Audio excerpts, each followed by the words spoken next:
Okay, guys, so you get me today in my PJs because it's been a hard week and I kind of don't care. So sorry, not sorry. So you're lucky you got me at all this week. All right, so let's continue. So in part one, we established a question. So the reparations debate asks who caused a measurable harm, how large was it, and who owes what to whom. Those are statistical questions as much as moral ones. So we're going to investigate them the way a scientist would, building a data set, choosing variables, running analyses, and seeing what the numbers actually say, because you can't solve questions like this just with feelings. You have to solve them with data, with statistics. That's the right way to do these things. Okay, if you're solving the world's problems but based on how you feel, then you are going to turn, if you ever get any power, you will be a dictator. Okay, that's how it works. You can't do things just based on how you feel. Feelings just tell you if you're safe or unsafe. They don't actually give you information. They just point out a red flag. Okay, so statistics, facts. So we'll do this in rounds. In each round, we will get an answer and then discover something that forces us to revise the analysis and run it again. This is how real research works. You don't design the perfect analysis on the first try. You discover the problems by trying to answer the question. And this is actually the way I wrote your guys' lecture, because I started doing it and then realized, well, that's not going to work. And then I did it again. Well, that's not going to work. And so that's the way you guys are going to learn, like real scientists do things. So round one, let's start with the best documented slave trade in history, the transatlantic trade. Okay, so before we get started, let's see which branch of statistics we're even in at the moment. So think back over everything this course has covered so far. All of it. Every test, every formula, every concept falls into one of three branches of inferential statistics. The branch you are in determines which tool you use and what kind of question you can answer. The first branch is the means branch. This is where we spent the first half of the course. T-tests, ANOVA, Z-scores, all of these ask some version of the same question. What is the average value of this variable? And does it differ significantly between groups? When we asked whether two groups differed on a measure, or whether a sample mean was significantly different from a population mean, or when more than two groups differed on a measure, we were in the means branch. Okay, we were looking at the averages. We were looking at the means.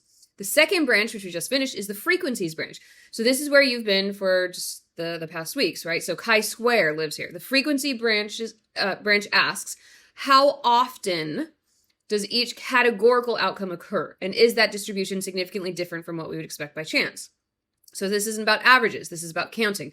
When you counted how many people fell into each category and tested whether or not those counts were surprising or not, whether you expected or not, you were in the frequencies branch, okay? This third branch that we're just entering, okay, this is the relationships branch. This branch asks a different kind of question entirely. Do two variables move together? When one goes up, does the other tend to go up too? When one goes down, does the other tend to follow? How strongly are they linked? Do they go in opposite directions? So the tool for this branch is correlation. Imagine you're walking down the street and someone reaches into your pocket and steals your wallet. And inside the wallet isn't just the cash you're carrying that day, but your savings account number, the deed to your house, a business license, everything that represents years of your family's work and planning. And the thief takes it all and your family's left with nothing. Now imagine the thief is caught and convicted. Most people would agree on what should happen next. The thief should give back what was stolen, or if they can't return it, then they should pay you enough to bring you back to where you were financially. So this idea that when someone is wrong, the person who did the wrong owes something to make it right is so basic that it shows up in almost every legal system in the world throughout history. So it's the foundation of concepts like repayment, compensation, restitution, reparations in the case of slavery. So reparations, and not just slavery, but other things too, when you're paying back for something that socially has been done to somebody to hurt somebody.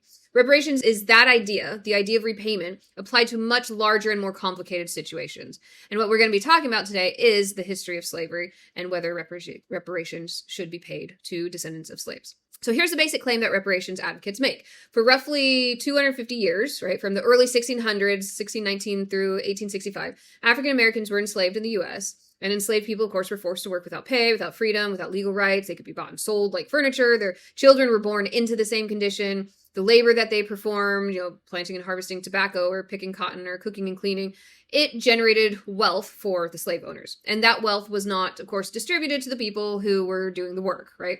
It was accumulated by the people who owned them. And wealth, it doesn't disappear, right? It compounds, it builds, it passes from parent to grandchild, assuming that somewhere along the way they don't lose it, which does often happen, but we won't get into that too much. But, it buys land and education, political connections, and potentially it builds into something much larger than the original sum generation after generation. Okay, or at least that's the concept. Again, lots of people screw that up. I mean, look at how many rich people have spoiled brat children who lose everything. But anyhow, that's the idea, okay? So the argument for reparations says that the people who were enslaved never received compensation for that labor, obviously, right? And their descendants, the people alive today, who are the great-grandchildren of enslaved people, never received it either, and never received what they would have if their parents and grandparents, etc., had been paid and potentially had built that generational wealth. And the wealth gap that we have between black and white Americans today, which is real and large and measurable, is at least partly a consequence of that original theft compounded over 250 years. Therefore, the advocates say some form of payment or compensation is owed. By the way, the word reparations comes from the Latin reparare, which means to restore or to repair. So the idea is to repair a harm that was done. And this isn't a new or a radical idea, right? It has precedence. After World War II, Germany paid reparations to the state of Israel and to individual Jewish survivors of the Holocaust. In 1988, the U.S. government paid $20,000 to each surviving Japanese American who'd been forcibly imprisoned in internment camps during World War II, because as you learned with the Hiroshima lecture, right, we were fighting the Japanese, and so we were afraid of the Japanese people living here, and so we sent them to camps. Much nicer camps than what Hitler did, but they were still, prison camps. So reparations is something that governments have done before, including our government, when they acknowledged they'd done something wrong to their own citizens. So to understand the reparations debate, you have to understand that the end of slavery in 1865 wasn't the end of harm done to African Americans, right? It was, in some respects, it was the beginning of a new chapter of it. So for a brief period after the Civil War, when the Republicans were still in office and Abraham Lincoln and so on, well, Lincoln wasn't alive after the Civil War, but because of what Lincoln did and because of the Republicans whose party was founded to end slavery, we had a brief period called the Reconstruction period, and the federal government made some attempts to support the newly freed people. So there's a plan, 40 acres and a mule, right, to give every slave, I believe male slave, 40 acres and a mule to farm it. But that plan was overturned by the Democrats, by President Andrew Johnson. The South was predominantly Democrat and pro-slavery, and so they didn't like this idea. The Republicans tried to enforce it, but when Andrew Johnson became the Democrat president, there's nothing they could do about it. So the land was returned, ironically, like salt in the wound, to the former slave owners, and the formerly enslaved people received very little or nothing. Okay. So, and then of course what followed was certainly not freedom in any full sense of the word. Southern states passed laws called the Black Codes and then Jim Crow laws that restricted where Black people could live, what jobs they could hold, where their children could go to school, whether or not they could vote. And even if they were allowed to vote, many times there'd be like Democrats and KKK members and stuff who were, of course, Democrats, preventing them from getting to the voting booths, Black Americans lynched and, just, you've heard all these stories. They're terrible, right? And so we did try to do things along the way to sort of help out. There's many bad things that happened, a few things that we tried to do in order to make things better. And then that's where sort of the arguments on the other side come from. There's opposition to reparations. And of course, there's several reasons for this. And each deserves to be taken seriously from both sides. The pro-reparations deserves to be taken seriously, and the anti-reparations deserve to be taken seriously. Why? Because we are scientists, and that's what you do in science. Okay, you are not biased. You don't work on your feelings. You work on the data that is in front of you. And to collect data, you have to be willing to listen to people, and not just to listen, but to understand them, and often to understand things that you don't agree with. That is what a good scientist does. Okay, I don't care if you agree with one side or the other. It doesn't matter. If you are a scientist, you listen. Okay, so the arguments for the other side, one argument is about personal responsibility. Okay, that the people who pay reparations today did not personally own enslaved people. Many white Americans are the descendants of immigrants who arrived after slavery ended. Italians and Irish and whatever, they had nothing to do with slavery. So why should they pay something for that their ancestors didn't do? And of course, even if your ancestors did do it, does that make you financially responsible? Why would it make you financially responsible? Whatever. Second argument is more practical. Who exactly would receive the reparations? How do you determine a descendant of enslaved person, and so on? And then a third argument is like what form of reparations? Some people who agree that something is owed argue that maybe investments in communities would do more good than just like handing out cash. And then a fourth argument that might be reasonable to you is that reparations reinforce racial categories rather than it increases racism. So the people being forced to pay reparations are going to become more racist because they're forced to give up their money. Okay, it's just my job to educate you. So, but here's where statistics comes into it. Okay, here's where the debate gets genuinely complicated and where statistics becomes relevant, maybe in a way you didn't expect. The reparations debate at its core is asking a question that is simultaneously a moral question and an empirical/scientific question. Who caused this harm? How large was it? And how do we measure it? We're not going to talk about whether it should be done or how it should be done or how much, okay? We're just going to first say, who's responsible to pay? That's the first question that we can answer. Then that's not just a philosophical question. It's a statistical one. And how you answer these questions depends entirely on how you structure your data, what you include, what you exclude, how you define your variables, how far back you look in time, and so on. It also involves confounding variables. The median white family in America today holds roughly 8 times the wealth of the median black family. That gap is real and measurable, but what caused it? How much is attributable to slavery specifically? How much is because of Jim Crow laws and policy discrimination? How much is because of present day discrimination? How much to factors that are themselves shaped by discrimination but aren't directly reducible to it, right? These questions have different answers depending on how you build the analysis, and different answers produce different conclusions about who owes what to whom, okay? And the story gets even bigger than that. And that's kind of the point of this chapter, not just to teach you a new concept of correlation, which is what we're going to get into. That's the type of statistic we're going to use to analyze this, but also how complex it is. How complex it is simply to choose the data that you analyze, and how difficult that can be. And that even though statistics is very cut and dry, it's actually really complicated and subjective and can be very easily manipulated if you're using things the wrong way, or not honestly, or even unconsciously biased in certain directions. So before we investigate anything, before we look at who is most associated with slavery, who should be paying the most reparations, to investigate who's the most associated with slavery, which is the statistical version of the reparations question, right? We need a statistical tool that measures association, and that tool is called correlation. So a correlation measures the strength and the direction of a relationship between two variables. So two variables are correlated when they tend to move together. When one goes up, the other tends to go up, or when one goes down, the other tends to go down, or when they move in opposite directions. Okay, but it's predictable. The movement of one predicts the other. There's a relationship between the two. So the result of a correlation analysis is a single number called the correlation coefficient, written as a lowercase r or a lowercase p, rho. We'll get into that. And it's always between -1 and +1.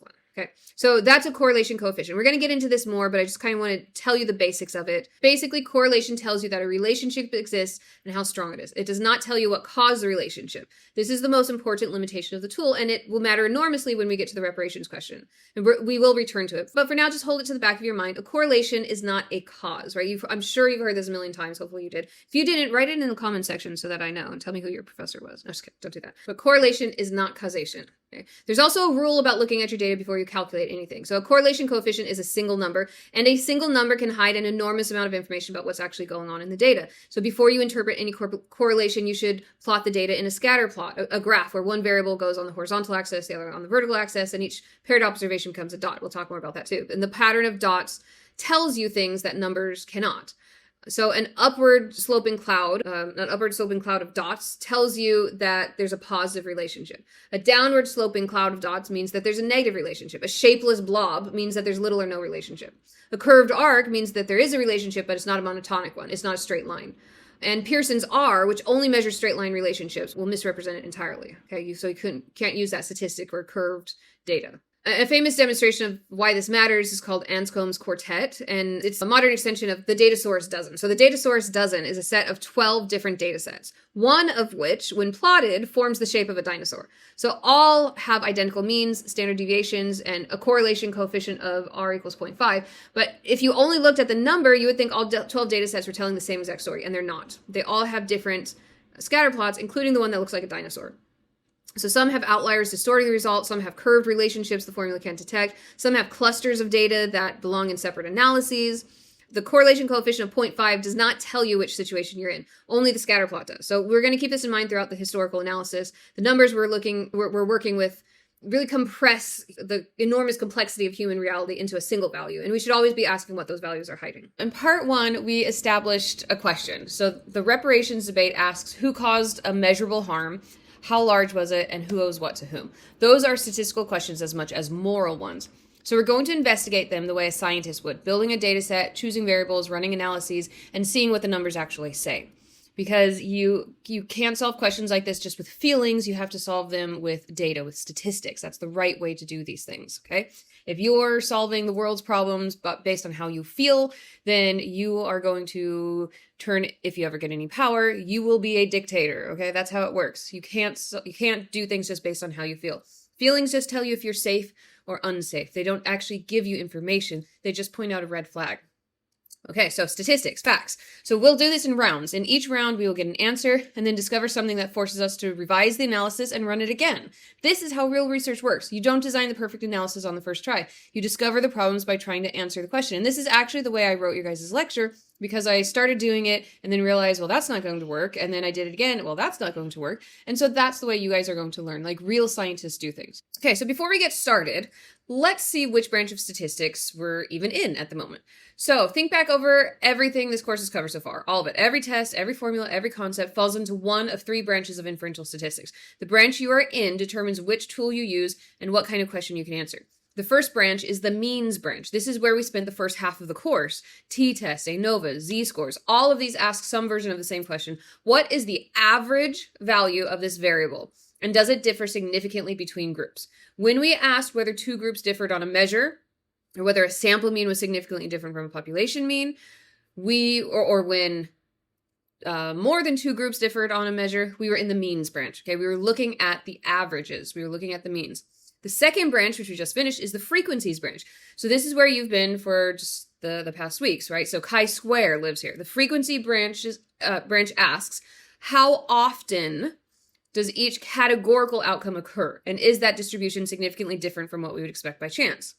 So this isn't about averages. This is about counting. When you counted how many people fell into each category and tested whether or not those counts were surprising or not, whether you expected or not, you were in the frequencies branch, okay? This third branch that we're just entering, okay, this is the relationships branch. This branch asks a different kind of question entirely. Do two variables move together? When one goes up, does the other tend to go up too? When one goes down, does the other tend to follow? How strongly are they linked? Do they go in opposite directions? So the tool for this branch is correlation, and the number it produces is what we call the correlation coefficient. Okay, so welcome to the third branch. So these three branches cover the vast majority of inferential statistics that you'll encounter in psychology research. And knowing which branch you're in is not just, organizational housekeeping. It tells you which assumptions apply, which formulas to use, and most critically, what kind of question your analysis can actually answer. So why do we need the relationships branch for reparations? So here's where chi-squared, which is what you just finished studying, meets its limit. The most natural first version of the reparations question is categorical. Which countries participated in the slave trade? That is a frequencies question. Okay, you could structure it as a chi-squared. You can create a table of colonial powers by participation status and test whether the observed distribution differs from chance. Chi-square would tell you whether the pattern of participation is statistically significant. Okay? But the reparations argument does not actually rest on whether countries participated or not. Almost every major colonial power participated to some degree. The argument rests on degree. Okay? How much did each country participate? How much did it benefit? And how strongly does that historical involvement predict present-day outcomes like the racial wealth gap? Those aren't categorical questions anymore. They're questions about the strength of relationships between continuous measurements. Chi-square can't answer them. It wasn't designed to answer those sorts of questions. So if it depends on what question you're asking and how you ask it, whether we use the chi-square for this question or the correlations question, a correlation statistic for it. Okay, are we simply measuring whether or not countries participated? Or are we measuring how much they participated and how much that is linked to how things are today?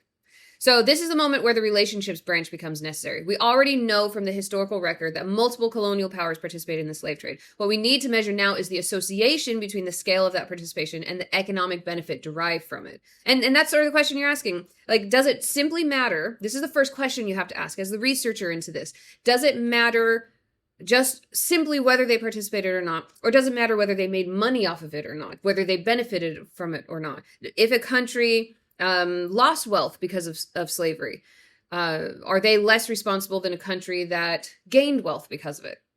Okay, and I think we would all agree that that is part of it, which again brings us into the correlation question. Okay, and then in later rounds of this lecture, we're going to look at the association between historical slavery involvement and the present day wealth gaps. Okay, so for those questions, we need correlation. So we're going from chi-square to correlation. Chi-square answers, is there an association between two categorical variables? And correlation answers how strongly do two continuous variables move together? So when the reparation question moves from simply who participated to how much did they participate and what did they gain, we cross from chi-square territory into correlation territory.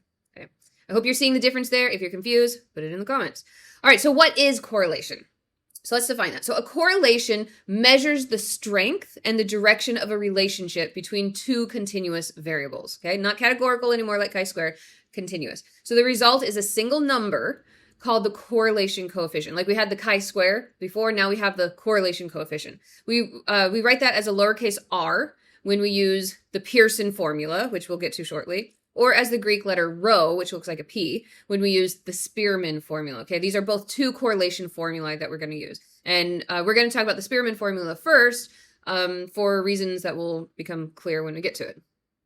So this coefficient, the correlation coefficient, always falls between -1 and +1. You probably remember learning this in Psych 101. So a value of 0 means no relationship. Knowing one variable tells you nothing about the other. A value of +1 means a perfect positive relationship. When one variable goes up, the other goes up by a perfectly predictable amount every single time. They're moving in lockstep, okay? A value of -1 means a perfect negative relationship. When one goes up, the other goes down in perfect lockstep. So in real data, you never see a perfect +1 or -1. Real relationships are always messy. Okay? In psychology and social science, an R or a rho around 0.5 is considered quite strong. Around 0.3 is worth paying attention to. Below 0.2 is usually considered too small to matter practically. And then the sign tells you the direction. So the size, if you ignore the sign, tells you the strength. And the sign itself tells you the direction, whether they're moving together or whether they're moving in opposites. One thing correlation can't do, oops, that is the alarm for my husband's eggs because I'm boiling them because I'm a great wife. I'll be right back. Okay, so like I was saying, one thing that correlation can't do is it can't tell you what caused the relationship. So two variables can be strongly related without either one causing the other. A third variable, what we call a compound variable, might be causing both. The arrow might run in the opposite direction from what you assume. So you think A causes B, but actually B causes A. Or the association might just be a coincidence, okay, that won't replicate it. Just you happen to just have the good luck or bad luck, depending on how you think about it, of finding an association, but it really was just luck. It was a false positive. And if you did the experiment again, then you won't find the same results, okay? So we'll return to this repeatedly throughout the investigation because it is the central limitation that shapes everything about what the reparations analysis can and cannot include. So how do we set up this analysis? So the best documented source for the transatlantic slave trade is the slavevoyages.org database, which is maintained by historians at major universities. So it contains records of approximately 36,000 individual slaving voyages with information on which colonial power organized each voyage, the origin on the African coast, the destination in the Americas, the estimated number of people transported, the estimated mortality during the crossing. Okay, so our first round is going to use this data. And one thing to point out, that many of you believe that slavery started in 1619 in America, and America was the only country that was involved. There were far more countries involved than America, which is why we are doing this analysis to see which country is the most responsible, the one that should pay the most for reparations. That's a question that we're asking, okay?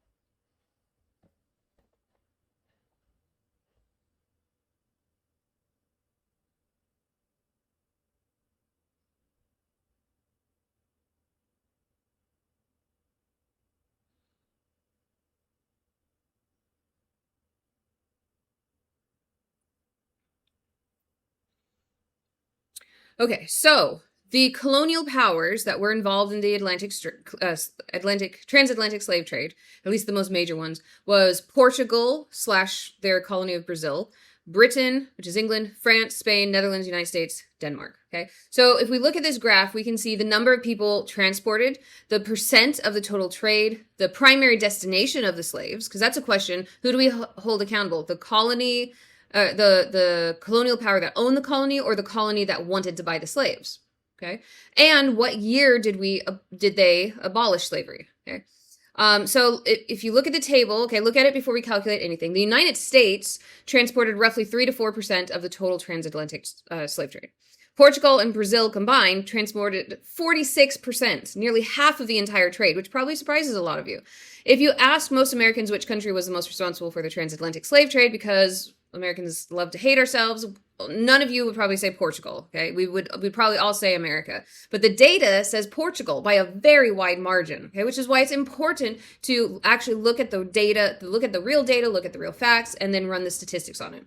Okay, so now let's try correlation on this data. We want to test whether a colonial power's volume of involvement is significantly associated with the economic benefit it derived. Because again, if we're only asking who transported the most slaves, well, that's easy. Portugal is the most responsible, okay? And we can just go down the list. But if we want to know also who benefited the most from it, now we need to run a correlation in order to see. All right, so what kind of data are we dealing with? So correlation requires continuous variables, right? Measurements on interval or ratio scales where the distance between values are real and equal. So things like height in centimeters or inches, temperatures in degrees, number of people transported, economic output in dollars. Okay, those are continuous variables. An interval or a ratio scale that continues, the gaps between them are all equal. It's all equidistant. Okay, so colonial power identity is not a continuous variable. It's a categorical variable. It's a name, a label. Portugal is not a number. You can't calculate the average country. Okay, you can't subtract Britain from France. Pearson's are. The standard correlation formula can't be run on labels. Okay, so we have a choice. We could use the actual continuous numbers in the table, the estimated volume of people transported for each power, and correlate that against the estimated economic benefit. That would be a genuine Pearson's R correlation using real continuous measurements. And we will do that in round 2 when we have more and better continuous data. Okay. So for this round, though, we want to start by asking a simpler question. Just keep it a little simpler for you guys. Does the ranking of colonial powers by involvement match their ranking by economic benefit? So in other words, does the power that transported the most people also derive the most economic benefit? Does the second highest transporter derive the second most benefit? And so on down the list. This is an ordering question. It's not a precise measurement question. And there is a correlation formula built specifically for ordering questions when things are ordered by rank. Okay, so Spearman's P is the best tool for ranked data. Okay, so Spearman's P, okay, or row, actually, Spearman's row is what you should be calling it, is for ranked data. If you're ranking something, first, second, third, best, last, worst, whatever, okay. So Spearman's row, written P, like an italicized P, it was designed for exactly this situation. Data where you know the order, but unlike what I said before, you can't trust the gaps between the values are real and equal. Okay, so here's why the gap problem matters. If we rank the colonial powers from 1, the smallest, to 7, the largest, by volume, Portugal gets a 7 and Britain gets a 6. Okay, so that ranking implies that the difference between Portugal and Britain equals the difference between Britain and France, okay? Because 7 minus 6 is 1, 6 minus 5 is 1. It's the same gap. But Portugal transported roughly 5.8 million people, and Britain transported 3.1 million people, which is a gap of 2.7 million. And then again, Britain transported 3.1 million and France transported 1.4 million, which is a gap of 1.7 million. Okay, so the gaps are not equal. One's 2.7 million, one's 1.7 million. So ranks hide that inequality and kind of pretend it doesn't exist. Okay, so ranks are not interval data. Okay, ranks are not interval data. Okay. Assigning consecutive ranks, 1, 2, 3, etc., to categories imposes artificial equal spacing. Okay, it's not truly equal spacing on data that may have very unequal gaps. So if you feed those ranks into Pearson's R and treat them as interval measurements, you're making a claim that your data can't support. The correlation will look really good, but it'll be misleading. Okay, because those rankings are false gaps. Okay, they're not equal gaps. So Spearman's row is the honest alternative. It works with the ranking order directly and doesn't pretend to know the size of the gaps. Okay, so if you're working with ranks, you have to use Spearman's row. So Spearman's row asks, are the rankings consistent across 2 variables? Do the powers that rank high on one rank high on the other? Those that rank high on involvement in the slave trade also rank high on economic benefit? So it's really comparing ranking to ranking. So the formula is considerably simpler than Pearson's R, which is why I want to start with it. So Spearman's row is row equals 1 minus 6 times the sum of d squared over n times n squared minus 1. Okay? And I know that's super confusing, so let's go through it. Don't panic yet, okay? We're going to go through this very step-by-step, simple, okay? The first thing I'm going to tell you is D is the difference between the ranks of the first variable. So in this case, D is the difference between each colonial power's rank on the first variable, and the difference between that and its rank on the second variable. Okay, so D is the difference between the ranks on the first variable and the ranks on the second variable. Okay, D squared is simply that difference squared. Okay, the sum of D squared is the sum of all of the squared differences, and N is the number of pairs. Okay, see, it's getting simpler, right? You guys are familiar with these ideas. So here, the number of colonial powers is the number of pairs. Okay, so before we calculate anything, okay, let's just pause and stop and look at that formula. Okay, before we freak out. Boy, my hair's crazy. Sorry, I did put it up in a bun beforehand. I didn't even look at it. Like I said, this week has been hard. Teachers are real human beings too, and sometimes our life just turns sucky for a little bit, just like your guys' do. All right, that's why I try to be patient with you guys, and I hope that you're patient with me. Okay, so again, let's stop and look at this formula. Okay, specifically look at the D, the difference between the two rank positions for each colonial power. So you've seen differences before. Okay, this is nothing new. The t-test was built on the difference between a sample mean and a population mean, okay, divided by the standard error. ANOVA was built on the ratio of variance between groups to variance within groups, comparing one to another, both of which are calculated from deviations from means. Okay, so what's the gap? What's the difference between what we observe and we expect? Chi-square was built on the sum of squared differences between the observed and expected frequencies, divided by the expected frequency. Okay, every branch, every formula, all looking at differences, all looking at that gap. Okay, this is not a coincidence. Every statistical test in this course and in all of statistics is built on the same 4-part skeleton. Okay, they all have a skeleton of 4 bones. The names of the parts change depending on the animal, depending on the branch you're in, depending on the test you're in, but the structure never does. Okay, so let's look at the steps, right? Step 1, observation. We're going to observe some data. What do we actually see in the data? Step 2, what do we expect to see?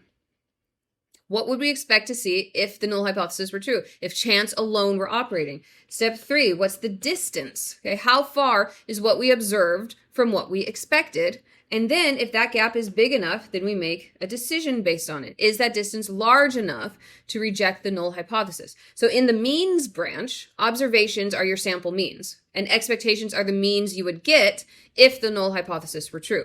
And then the distance is measured by the t-statistic or the F ratio, how many standard errors the observed means are from the expected values. The decision is whether the distance exceeds the critical value, right? That's what's happening in the means branch. In the frequencies branch, observations are your actual counts in each category. So the expectations are the counts you would get if the null hypothesis were true. The observations are what you actually saw, okay? Expectations are the counts you would get if the frequencies were distributed exactly as you predicted, right? And then the distance is the chi-square statistic between observation and expectations, the sum of square differences between observed and expected counts divided by what was expected, okay? So the decision is whether that distance exceeds the critical value or not, okay? And in the relationship branch where we are now, the observations are the actual rank positions, at least for Spearman's row. The observations are the actual rank positions of each entity on 2 variables. Entity meaning the colonial powers or whatever it is that you're ranking. Okay, so expectations, so those are the observations, what we actually see, the actual positions, the actual ranking.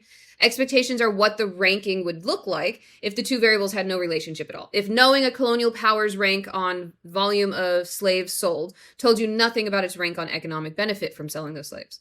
And then the distance between those two is, in this case, going to be measured by Spearman's row. In other cases, it might be measured by Pearson's R. Okay?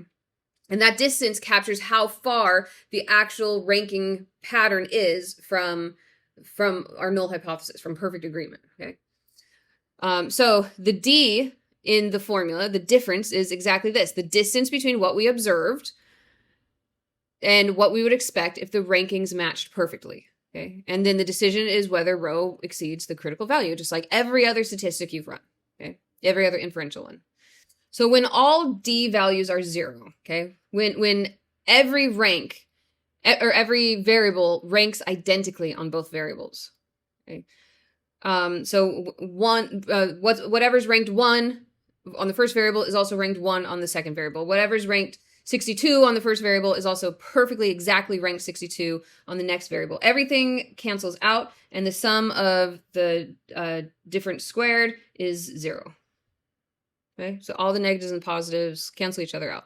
And when you do the formula, your row is going to equal a perfect positive 1. Okay, perfect positive agreement. 0 distance from perfect expectation. Our observed ranks perfectly match what we expected to get. Okay, when the rankings are perfectly reversed, okay, the sum of d squared is at its maximum, and rho will equal, and I'll explain more of the maximum idea. Rho is -1. Okay, so they exactly go in opposite directions. Okay, that perfect lockstep. If the rankings are unrelated, then the sum of d squared lands in the middle of your numbers, okay, and then rho will equal 0. This is just a more statistical explanation of exactly what I said earlier, where +1, they're all moving perfectly together, -1, they're all moving perfectly in opposites, and 0 is they're all over the place, they're not moving together whatsoever, they're just doing curly cues and going crazy, okay? So again, we're looking at difference. The difference is going to directly spit out our row. It's going to directly spit out our number. Okay, so the skeleton holds. You've got the 4 bones: observation, expectation, distance, decision. Okay, and I know this is still confusing. We're going to go through it more. Don't freak out yet. Just stick with it. Okay, so this 4-part structure is why statistics is not just a crap load of unrelated formulas to memorize separately for each situation. It's one idea. That's all statistics is. One idea that says how far is what we observe from what we would expect by chance alone. That's it. That's all statistics is. And then we dress it up with all sorts of fancy formulas. Okay, but the formulas are all similar. They all have the same bone structure, the same 4-bone skeleton. Okay, so the one idea, how far is what we observe from what we would expect by chance alone, and then expressed in different mathematical clothes depending on what kind of data you have and what kind of question you're asking. What party are you going to? You're the same person, but you might dress in different clothes depending on the party you're going to. So the means branch measures distance between group averages and expected averages. The frequencies branch measures distance between observed counts and expected counts. The relationship branch measures distance between observed rank agreement and expected rank agreement. Same skeleton, different clothes. Okay. So recognizing this structure it's important, okay? It's the thing that lets you walk into any unfamiliar statistical situation and reason about what is happening, rather than searching your memory for the right formula and having to just memorize everything, which is so difficult to do. It's how I took statistics. Nobody ever explained this to me. And honestly, I figured it out by teaching statistics, and I realized, wow, all of these formulae are the same in a way. And why didn't anybody ever tell me this? It would have been so much easier to understand that they're all the same formula. They're just dressed up a little bit differently. Okay, so if you understand that every test is asking how far is what we observed from what chance would produce, and is that distance large enough to matter, you can think through your statistical formula, and you can evaluate any statistical claim in a research paper, in a news article, in a reparations argument, without needing to have necessarily memorized the specific formula being used. All right, so let's look at the calculation. So we rank, got a gnat. Why is it gnats only appear when I'm recording? So we rank each colonial power by 2 things in this case. We're going to look at the volume of trade. Okay, whatever rank, we'll give the country a rank from 1 being the smallest volume of trade to 7 being the largest volume of trade. And then an estimated economic benefit derived from that trade directly, measured as the peak contribution of slave trade profits to that colonial power's GDP, gross domestic product, which is how much a country made in a year from the slave trade. And this research has already been done by other researchers. You don't need to do it. I'm just going to give you the data. It's well-established data. It's well-accepted data. And so we're just going to go with it. Okay, we're not going to worry about the truth of that. This isn't a history class. This is a statistics class. So if you want to debate those numbers, you can go do that on your own time. You can do your dissertation on it or whatever. But this is just an example to walk you through real world uses of statistics instead of like coin flips and card shuffles, which is how most statistics are taught, which I think is horribly boring and doesn't really teach you anything at the end of the day. So hopefully you guys are finding this useful. If you find it useful, maybe leave a comment and let me know. Okay? If you don't find it useful, also leave a comment, because I can take negative feedback. And if you hate this, then let me know and I'll figure out something else to record. Okay? Maybe not for you guys, but for the next class. All right, so we're going to rank each power. Let me write this down for you. We're going to rank, and then we are going to calculate the difference. Okay, the difference between the 2 ranks for each variable, for each power. Okay, and d squared. Okay, calculate d and d squared. Okay, Now, if we look at this chart, notice France and Britain. Okay, France ranked 5th by volume, but 6th by economic benefit, because their colony of Saint-Domingue was so extraordinarily productive that France got a disproportionately large economic gain relative to the number of people it transported. Okay, so at its peak, that single island produced roughly 40% of all the sugar consumed in Europe and 60% of all the coffee, almost entirely through enslaved labor. Britain transported more people than France, but they got somewhat less economic benefit per person, partly because of its own Caribbean colonies. Saint-Domingue was a Caribbean colony, but England's Caribbean colonies were less concentrated on sugar, which was super profitable. So the rankings are nearly identical, but not perfectly so, and that one position swap between France and Britain will matter for what we learn about measurement in later rounds. All right, so let's look at this formula again, okay? So Spearman's row answers one core question. How much do two ranking orders agree with each other? So the formula works backwards from perfect agreement. It starts at 1, perfect agreement, and subtracts a penalty based on how far the ranks actually deviate from that ideal. So the more the ranks disagree, the larger the penalty, and the lower the final row score. So think of it this way. If two rankings match perfectly, every entity we're studying ranked first on both variables, every entity ranked second on both variables, etc., then all the differences between them would be 0. And row would equal 1. So the formula gives you a measurement of how far you are from that perfect ideal state. Okay. So let's look at the formula.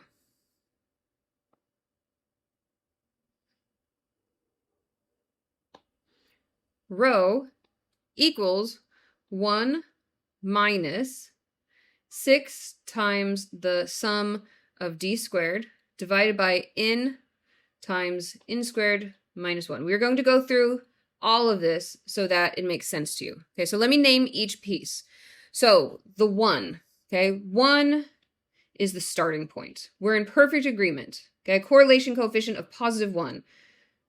So starting point. Remember, the way this formula works is we start at positive 1 and then we add a penalty for each difference. Okay, so positive 1 is just where we start. That's it.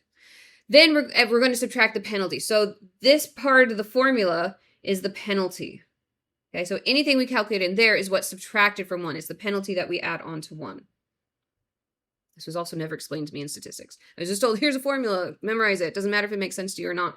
And honestly, I don't think my teachers understood it. I think that's why they didn't teach it. I, on the other hand, because I'm so wonderful, I have spent hours and hours and hours over the course of teaching this class in order to try to understand why the 1 is there, why this is there, so that I can try to explain it to you guys as best as I can, because it sucked for me taking statistics. And I had to take 5 statistics courses. It sucked not understanding why I was doing anything and just simply memorizing it. Okay, so the 6, that's the next part of it. So now we're starting the penalty phase. Okay, so 6 is a mathematical concept, a constant. Mathematical constant. And I'm going to explain that more, so just sort of hold on to that now. But a constant is just a number that always stays the same. It stays constant for a certain reason, like pi, okay? But I am going to explain that more, so just hold on to that. So it's 6 times the sum of d squared. Okay, we've already talked about this, the sum of d squared. So this is the sum, this is all the difference, okay? It's the sum of all the differences between the ranks. Differences between ranks, okay? Between the different ranking of the variables. Okay, that one should be easy for you guys to get. We've done the sum of squares a million times. N is also easy. N is simply the number of paired observations. Okay, number of, not observations, but this time we're looking at paired observations because we're comparing ranks. We're looking at relationships. So N is how many relationships are there? It's like to say there's 3 couples. Yeah, there's 6 people, but there's 3 couples. Okay, paired observations.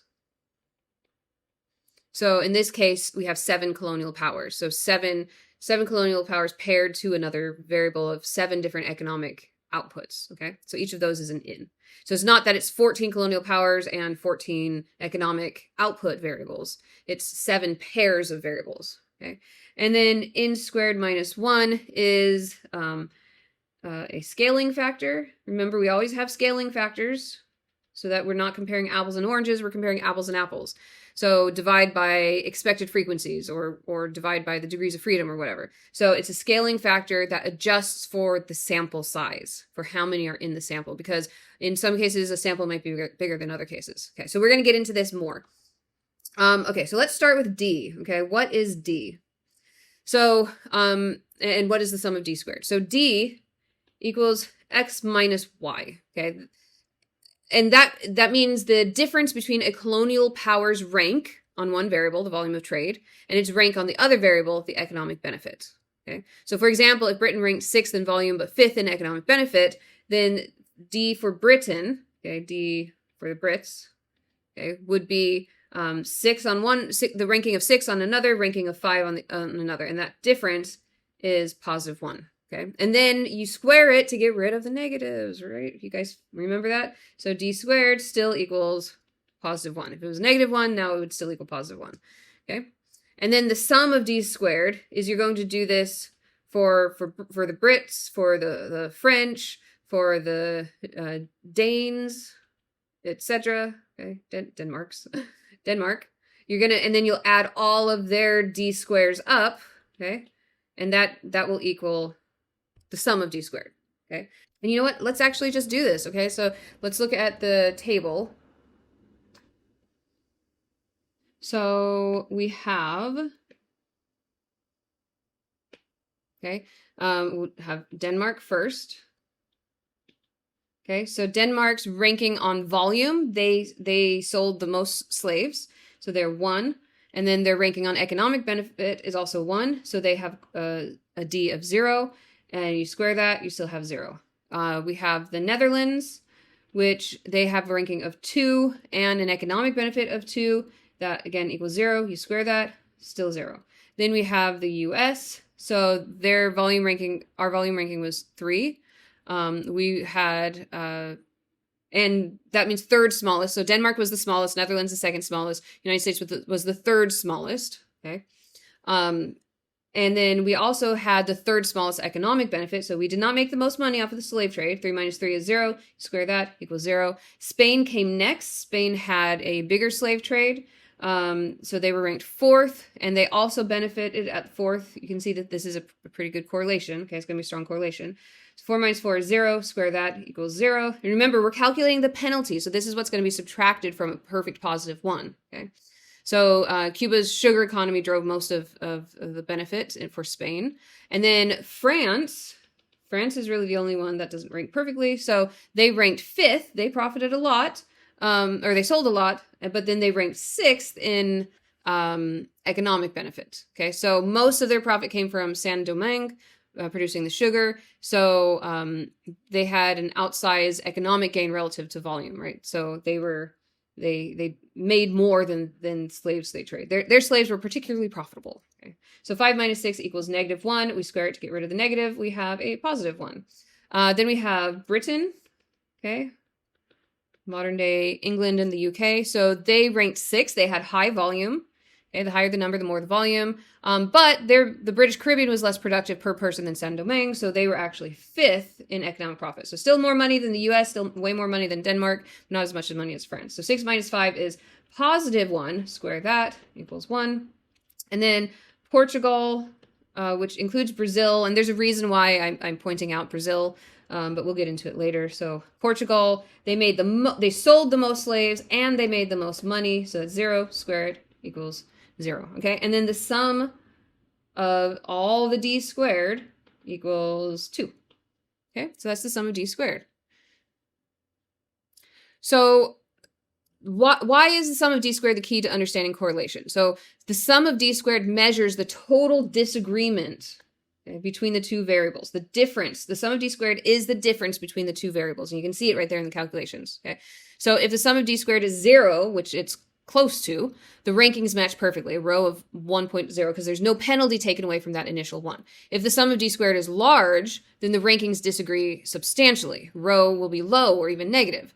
If the sum of D squared is at its maximum possible value, the biggest it possibly can, then the rankings are going to be perfectly reversed, a row of negative 1. And what is maximum depends on your data set. Okay, so that's why I don't have an exact number for you, because it depends on your data set. So in this case, the sum of D squared equals 2 is quite small. Only France and Britain have any disagreement. So you're going to expect rho to be high and positive, which it is. Okay. I guess should I give you the answer ahead? No, we'll just wait. Okay. So now let's look at the denominator, right? If we go back, so we've calculated this part, okay? And we understand what the 1 is about. So, and I'm going to explain the constant to you later, but let's look at the denominator. So the denominator is the stuff that is on the bottom of the fraction sign, right? So what's going on with this denominator? Okay, so the denominator is n times n squared minus 1. What is that all about? Okay, so remember that the denominator in statistics is always a scaling factor, so that you're comparing, miles per gallon. If we just said miles, like this car gets 6 miles and this car gets 8 miles, what are we talking about? How far the car goes before it runs out of gas, or the gas per mile, or whatever, okay? We need to know what the denominator is so that we're talking about the same thing. So this denominator is a scaling factor that accounts for sample size. So why do we need to account for sample size? So imagine you're comparing 2 data sets. One has 7 pairs of ranks, and one has 100 pairs of ranks. So the same sum of d squared values, let's say sum of d squared equals 10, would mean something different in each case. If there's 100 pairs, a sum of d squared of 10 is a tiny disagreement. If you only have 7 pairs, it's a huge, like we do, then a 10 would be a huge disagreement. Okay. If you're doing, so in our experiment, we have an n of 7, but if we were looking at 100 countries, we would want to know how many countries are we looking at here, because the disagreement's going to mean something different depending on how many variables you're looking at. Okay. So how surprising is it to get a disagreement of like 10 if you're looking at 7 countries or if you're looking at 700 countries? Okay, so the denominator, even though it probably is the most confusing looking, it's actually the easiest to understand of all the denominators in our statistical formulae. So why do we have this denominator? We have this because the denominator must adjust for sample size. And the reason it has to adjust for sample size is because the maximum possible of difference of sum of d squared grows within. So the bigger your sum of d squared, or the bigger your population, the bigger your n, the bigger the coupled ranks, the larger your maximum sum of d squared can be. So if you have an n, let's look at n, and then your sum of d squared, like if you have 3 paired variables, then you have a maximum of 8. Okay, we're not going to go through the math really in that, but that's what your maximum would be. Okay, if you have 5, then your sum of d squares will be the max. Sorry, I should say the max, not your sum of d squared, but the maximum sum of d squared could be up to 40. Okay? If you had an n of 7, then your maximum sum of d squared could be 112. This is just what the math is. We're not going to get too much into it. I just want you to know the concept. If you have 10 paired variables, then your sum of d squared maximum could be 330. So you see, the bigger the n, the bigger the maximum sum of d squared. Okay, and now we want the number to land between -1 and +1. Okay, it has to land somewhere between here. So this denominator forces the final answer, it scales it down, it standardizes it to somewhere between -1 and 1. Okay, so as your n gets bigger and your sum of squared max gets bigger, your denominator will also get bigger in order to keep the number small. So if we look at 3, right, and we're doing this formula here, okay, then n of 3 minus 3 squared, which is 9, minus 1, would equal 24. Okay, that equals 24. Now we have a larger n, a larger sum of d squared max, so we'll also have a larger denominator. So now it's 5 times 5 squared, which is 25, minus 1, which is 24. So 5 times 24 is 120. Okay.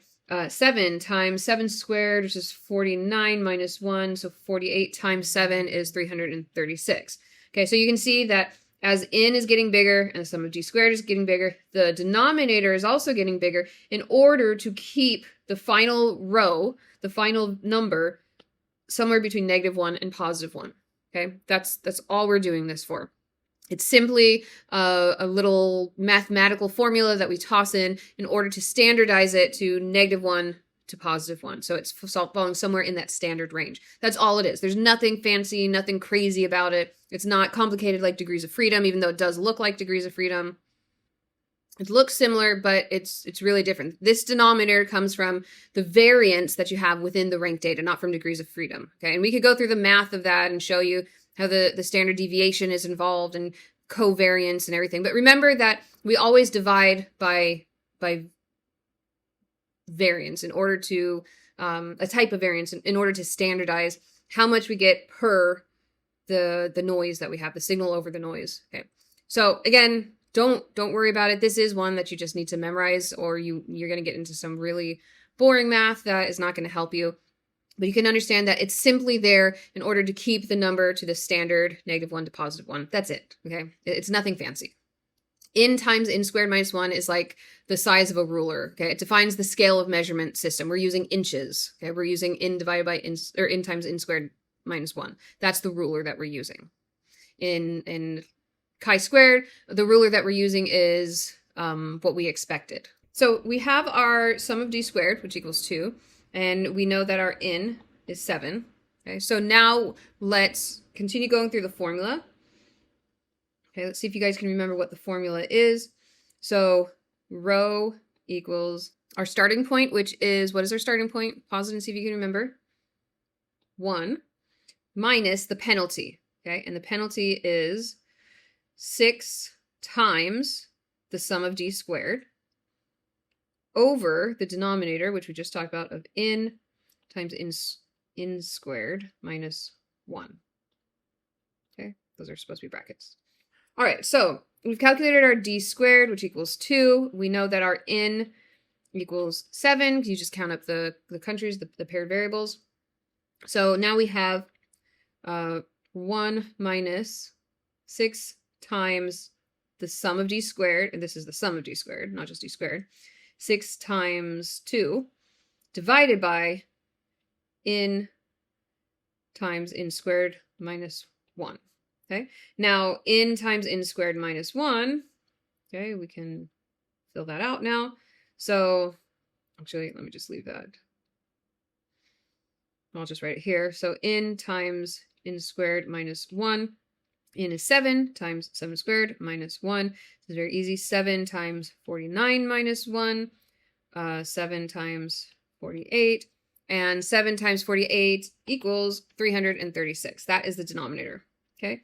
So now we know that it is 1 minus 6 times 2 divided by 336. Okay. 6 times 2, of course, is 12 divided by 336. So 1 minus that. And 12 divided by 336 is 0.0357.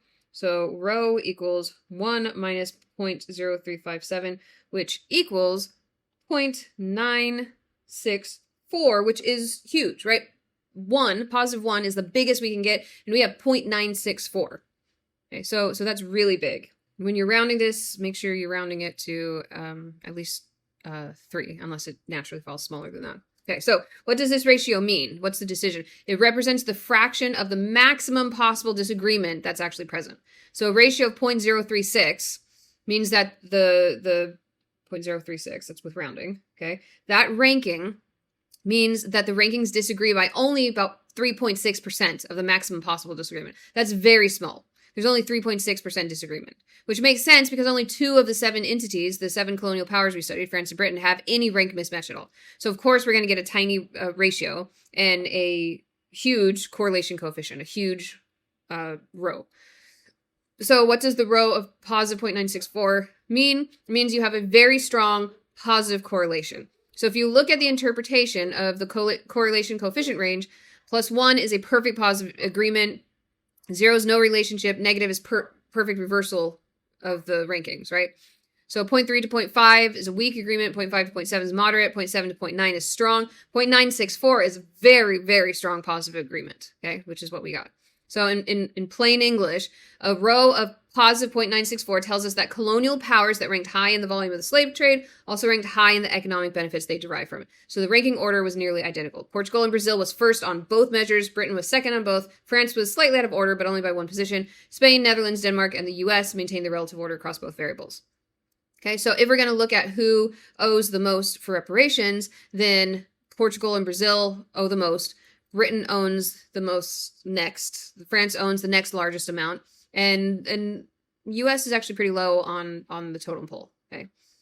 But I will point out that the correlation tells you a relationship exists. It doesn't tell you why. It doesn't actually tell you who owns what to whom. Okay, that's where the analysis moves beyond statistics into history, philosophy, and moral reasoning, which we'll get into more. Now, before I go on, though, I do want to stop and talk about this 6. Okay, why 6? 6 is just like the denominator of in over in times n squared minus 1. It's simply a mathematical constant that ensures that this ratio, that this correlation ratio stays between 0 and 1 or negative 1. It's just baked into the formula through history, through algebra. Spearman worked out that multiplying by 6 makes the math work cleanly. That's it. Okay, that's the only reason why we use it. There's no fancy reason for it. Just like the denominator, there's no fancy reason for it. It just helps to keep the numbers where we want them to be. So again, that's something that you just simply have to memorize by rote. There's no trick to it. There's no meaning to it. It's just, it's there, and it's a fancy way of keeping the numbers where Spearman wanted them to be. All right, so a strong row is not automatically meaningful. Okay, we need to test whether it could have occurred by chance. So we have to look at the hypothesis test, just like we always do. Okay, so the hypothesis test for Spearman's row works exactly like the one for Pearson's R will work. The null hypothesis, okay? We have to look at the null hypothesis. I don't know why I'm writing in red, but I am. The null hypothesis is that there's no relationship between volume rank and economic benefit rank in the population. Okay, so the null hypothesis, this is how you would write it, rho equals 0. Okay, no relationship. It's all random chaotic chance. It's just by chance if it happens to move together. There's no reason behind it. The alternative hypothesis, there is a relationship, what we call a monotonic relationship. So a monotonic relationship means as one variable increases, the other variable consistently moves in a certain direction. So that direction could be always upward, it could be always downward, a positive monotonic or a negative monotonic. But the important part is the relationship does not have to be perfectly straight. It just can't reverse directions. Okay, so they're always moving in the same direction. So like for instance, wealth and happiness are not monotonic. The more money you make out of poverty, the more your happiness goes up. Then once you hit a certain income, happiness starts going back down. Again, that's not monotonic. So they have to stay moving in the same direction. They can't reverse direction. So anyhow, the null hypothesis for Spearman's row, just like it is for Pearson's R, is null hypothesis is there is no monotonic relationship. Okay, they're not moving together. And the alternative is that rho does not equal 0, so there is a monotonic relationship. Okay, so now we have to test our hypothesis. So how do we do this? Just like we do for everything else. We have to find our degrees of freedom and our alpha and then our critical value. Okay, it's the same exact thing for every statistical test. It's easy. Kind of. Okay, I'm not dumb. I know it's not easy. So we look at Spearman critical value table and we find that the rho critical equals positive or minus, because it's two-tailed, 0.786. Why is it two-tailed? Because it ranges from -1 all the way up to 1. Okay, so that's for a degrees of freedom of 5 and alpha of 0.05. So if we same thing we do every time Pinky tried to take over the world. So we draw the distribution. It's a normal distribution, two-tailed. So we have our 2 rejection regions. We've been working with 1, but now we're back to 2. Okay, we reject if it's beyond the critical value, we retain if it's before the critical value. So this case, critical value is positive 0.786 and negative 0.786, okay? Because it ranges from 1 all the way to positive 1 or 0 all the way to positive 1 and 0 all the way to negative 1. Those are all the possible values in this distribution. So our calculated value is let's do it with red, 0.964. Okay, that is definitely in the rejection region, which means that we take our null hypothesis and we absolutely reject it and we retain our alternative hypothesis. Okay, so the way you would write that out is rho equals positive 0.964. Okay, APA format is to put a 0 at the beginning of something if it can only be between 0 and 1, or 0 and negative 1. N equals 7, P less than 0.05.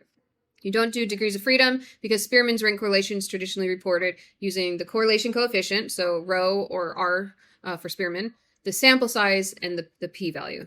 All right, so case closed, right? The analysis says Portugal and Brazil is the most responsible, followed by Britain, followed by France. The U.S. is a minor player in the transatlantic trade by both measures. So if reparations are proportional to involvement and profit in the transatlantic trade, the line starts with Spain and Brazil, not with Washington. Okay, so we're not totally off the hook, but we don't have to pay as much as the Spanish do and the Brazilians do. That is a real statistical result from real historical data using the appropriate tool for ranked data. So, is the case for American reparations weaker than the case against Portugal? Should Brazil be paying? Okay, before you answer, notice what we just did. We opened the slavevoyages.org database, we measured involvement by volume, we measured benefit by estimated GDP contribution, okay, the country's profit, the gross domestic profit, and we included the 7 colonial powers of the transatlantic slave trade, okay? And we excluded everyone else. Okay, let's talk about selection bias. So selection bias occurs when the cases in your data set do not represent the full phenomena you're trying to measure, because the process of selecting data systematically excludes certain cases. So we chose the Slave Voyages database because it's the best documented source available. That's a legitimate methodological reason.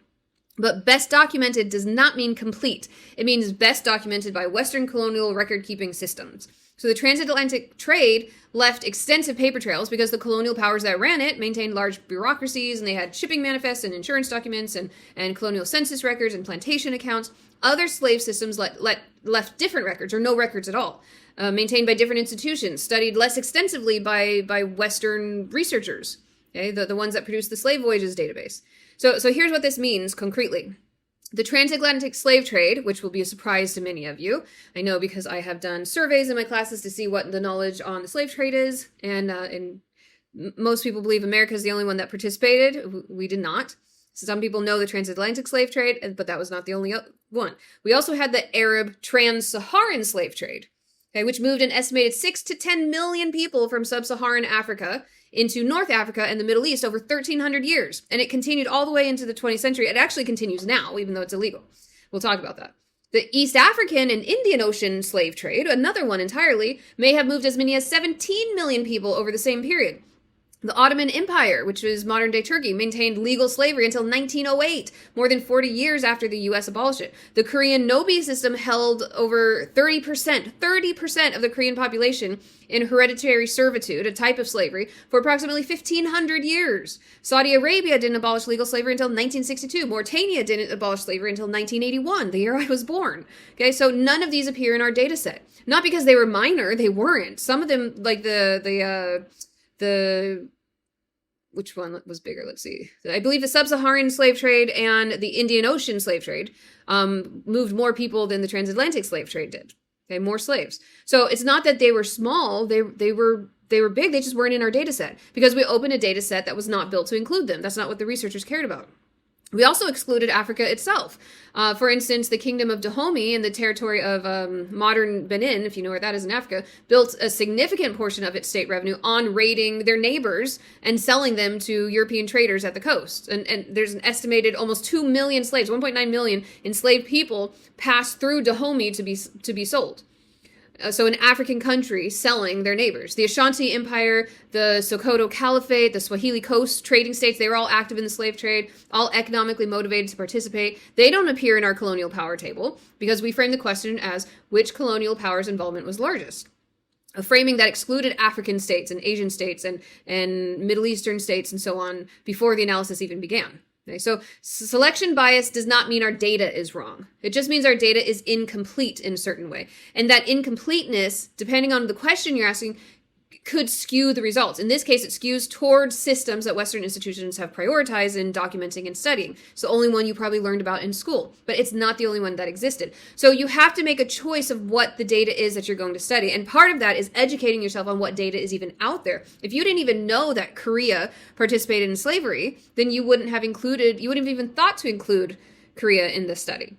So a framing choice that excludes a certain category before the analysis even begins isn't a neutral decision. It's not a mathematical decision. It determines who can appear in the result. So if you want the answer to only be Western colonial powers, you build a data set of Western colonial powers. But if you want the answer to involve everyone who ever participated in slavery, you have to build a different data set that includes everyone who ever participated in slavery.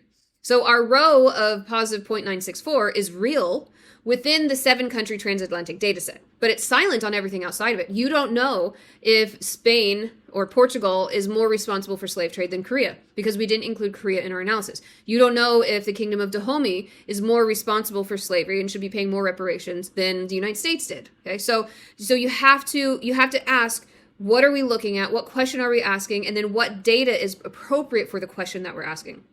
A correlation is only about the cases that are actually in the analysis. And the moment you treat it as a statement about a broader phenomena, then you've gone beyond what the statistics can support. So if all you look at is these 7 colonial powers and you say these are Portugal is the most guilty of slavery and should pay the most in reparations of every country on the planet, but you only included 7 countries.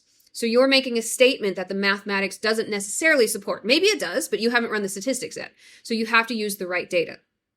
Okay, so what did round 1 teach us? So we entered the relationships branch of statistics. We learned what a correlation coefficient is, what its range means, and why the relationship branch exists at all as a separate tool from the mean branch or the frequency branch, right? We learned that chi-square, which tells us whether a categorical association exists, whether this is associated with that, can't tell us how strongly continuous variables are associated. And that's what the reparations argument actually requires, right? So chi-square could be used, but it's not the most useful statistic. Correlation is. So we also learned that categorical variables can't be directly correlated. We have to convert the categories into ranks for Spearman's row, okay? Because the ranks impose artificial equal spacing on unequal gaps, and Spearman's row is the best tool for ranked data because it works with ordering, with ranks, and without pretending to know the size of the gaps, like Pearson's R is going to do. Okay, so if you use Pearson's R on this ranking data, you're using the incorrect statistic. We also learned that in a correlation counts the pair of observations, not the individual data points. Degrees of freedom for a correlation test are n minus 2 because they're paired, so you're losing two free spaces. And of course, that selection bias is really important, right? That you skew cases, you skew results in towards whatever is in your data set and away from what's not in your data set, and that you can't generalize to things that are outside of your data set. Okay. So anyhow, we found, right, that U.S. ranked 3rd from the bottom amongst Western colonial powers. So is that the answer to the reparation question, or are we measuring the wrong thing? So that's what we're going to talk about in round 2. We're going to look at a larger data set and see what effects we get with that.